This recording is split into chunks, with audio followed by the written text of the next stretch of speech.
श्री गणेशाय नमः. श्री नवनाथ ग्रंथाचे वाचन व पूजा कशी करावी, या ग्रंथाची फलश्रुती काय आहे, हे आपण आज या व्हिडिओमध्ये पाहणार आहोत. श्री नवनाथ भक्तिसार हा ग्रंथ अत्यंत परमपावन व श्रेष्ठ असून प्रसादिक आहे. साधकाने जर विधीपूर्वक वाचन केले तर हा ग्रंथ दिव्य अनुभव देणारा आहे. हा ग्रंथ पूर्ण 40 अध्यायाचा आहे. यामध्ये एकूण 7600 ओव्या आहेत. धोंडीसूत मालुकवी हा या ग्रंथाचे लेखक आहेत. श्रीमद भागवत हा ग्रंथ सर्वत्र प्रसिद्ध असून भाविकांची त्यावर श्रद्धा आहे. अशा या भागवताच्या 11व्या स्कंदामध्ये उल्लेख आलेला आहे. त्यात नवनारायणाचे निमिराजाशी संवाद झाले आहेत. ते नवनारायण ऋषभदेवाच्या 100 पुत्रापैकी 9 जण श्रेष्ठ असे भागवत भक्त म्हणून प्रसिद्ध आहेत. द्वारकाधीश भगवान श्रीकृष्णाच्या आज्ञेनुसार त्यांनी अवतार घेतले आहेत. कवी नारायणाने मच्छिंद्र असे नाव धारण केले.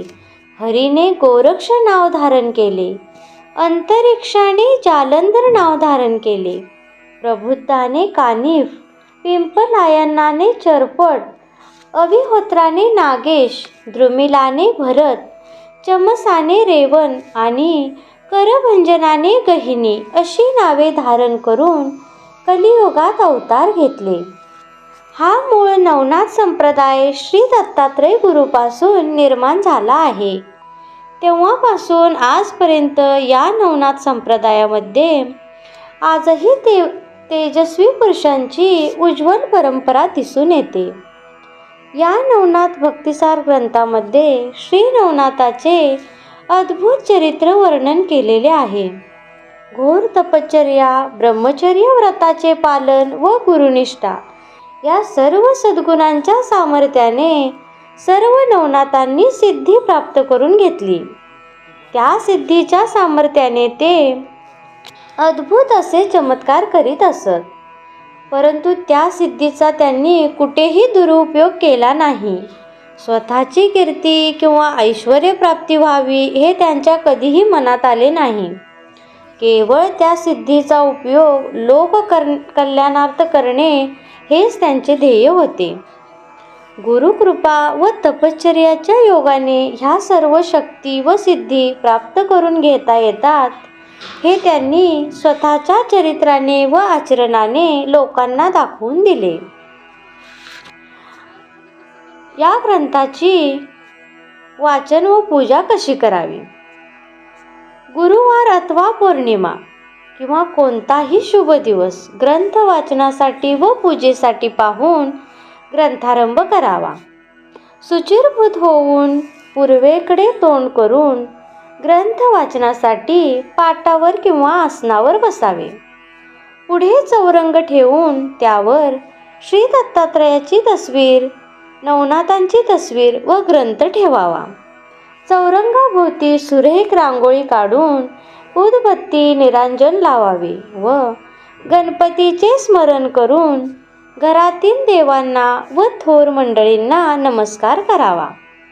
नंतर ग्रंथाची व श्री दत्तात्रयांच्या तस्वीराची मनोभावे पूजा करावी.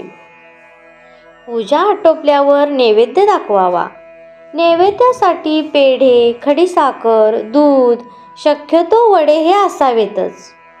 समोर विडा, सुपारी ठेवून यथाशक्ती दक्षिणा ठेवावी. नंतर श्री दत्तात्रयांची व ग्रंथाची प्रार्थना करून नमस्कार करावा व पोथी वाचनास प्रारंभ करावा. ग्रंथ वाचन पूर्ण होईपर्यंत समयी अखंड तेवत ठेवावी. ग्रंथ वाचन करताना शुचिर्भूत असावे व ब्रह्मचर्य पाळावे.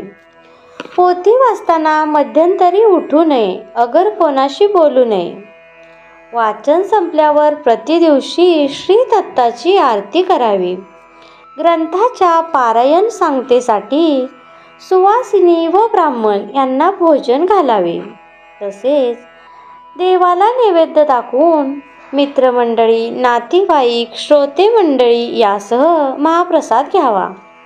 ज्यांना सप्ताह वाचनाकरता वेळ नसेल त्यांनी पवित्र अशा श्रावण महिन्यात संपूर्ण महिना घरी वाचन करावे. काही वेळा 2 अध्याय वाचून पारायण पूर्ण करावे. परंतु ज्यांना त्वरित फळप्राप्ती हवी अशी इच्छा असेल त्यांनी गाणगापूर, गिरनार, औदुंबर, नरसोबाची वाडी, माहूरगड आदी दत्तस्थानाच्या ठिकाणी जाऊन पारायण करावे.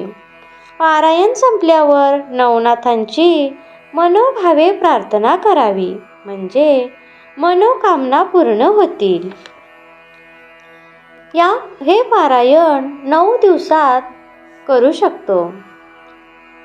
पहिल्या दिवशी 1 ते 6 अध्याय वाचणे, दुसऱ्या दिवशी 7 ते 11 अध्याय वाचणे, तिसऱ्या दिवशी 12 ते 16 अध्याय वाचणे, चौथ्या दिवशी 17 ते 21 अध्याय वाचणे, पाचव्या दिवशी 22 ते 26 अध्याय वाचणे, 6व्या दिवशी 27 ते 31 अध्याय वाचणे, 7व्या दिवशी 32 ते 35 अध्याय वाचणे, 8व्या दिवशी 36 ते 38 अध्याय वाचणे, 9व्या दिवशी 39 ते 40 अध्याय वाचणे.